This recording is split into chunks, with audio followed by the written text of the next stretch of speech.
Alright, today's video is on the clone stamp, and we have a picture of an adorable little girl here, and you can tell that I grabbed it off of my website because it has my watermark on it. So I'm going to show you how to use the clone stamp to take the watermark away. You can use the clone stamp to take away any unwanted part in your picture and even move things around if you don't like where they're located. But for today, we're just going to get rid of the watermark on this photo. So I'm going to go over here to the toolbar, and this is the clone stamp tool. If you've ever seen a wooden handled rubber stamp, that's what this is supposed to look like. Now we know that this little triangle in the corner, we know that that means that there's more than one kind of tool. You always want to make sure you're on the clone stamp tool. So I'm going to click that.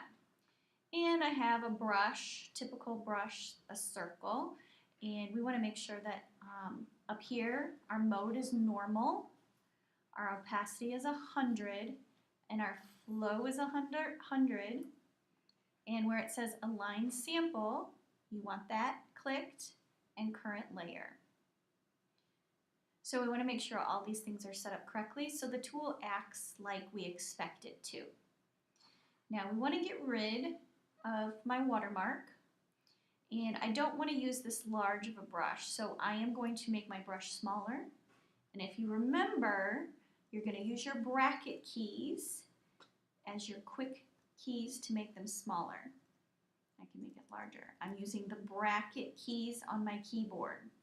I can also go up here and I can increase or decrease the size. And I also want to make sure my hardness is way down. I want to make sure it's a very soft brush. All right, that's about the size that I want. All right, now if you get this, could not use the clone stamp because the area to clone has not been defined. So I'm going to say, okay, I need to define the area that I want to copy or steal, kind of like stealing pixels. So on my keyboard, I'm holding down the Alt Option key. When I do that, my brush turns into this target. Holding down the Alt Option key. Now that's not enough to define the pixels that I want to steal. I have to hold it down and click my mouse. All right, now I've told the computer, I've told Photoshop, that's the area that I want to copy, right there. Now I'm going to go up and I am going to brush over the watermark. All right, so do you see that plus symbol underneath of my brush, my circle? That plus symbol is telling me those are the pixels I'm stealing. And I'm going to let go. And I'm going to redefine the area I'm going to steal from. I'm holding down my Alt to make my target appear. Holding down the Alt Option to make my target appear. Then I'm clicking my mouse to say, that's the spot. That's the spot. And now I'm going to click my mouse again and brush over. And now you see the plus sign it's reversed. It's up at the top. That's because I redefined the pixels I wanted to steal.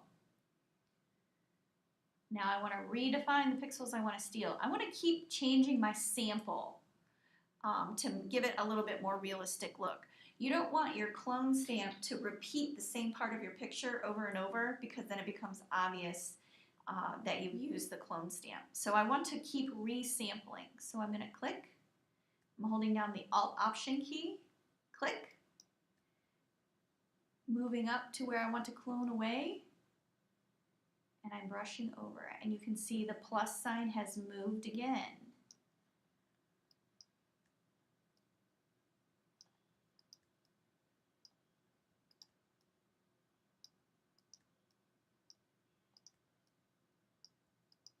You can see that I keep resampling to get a new sample. And now my watermark is gone. And you can see why it is important for photographers or artists to watermark right across the face of their subject matter because it's super easy to remove a watermark. with the clone stamp tool. So just to review, you need to select the clone stamp tool. You need to make sure that your mode is normal, opacity is 100, flow is 100, align sample, current layer. Now, when you go down, you have to define the pixels, define your sample that you're going to steal, hold down your Alt Option key, the target appears, click your mouse, and then you're going to brush over what you want to change.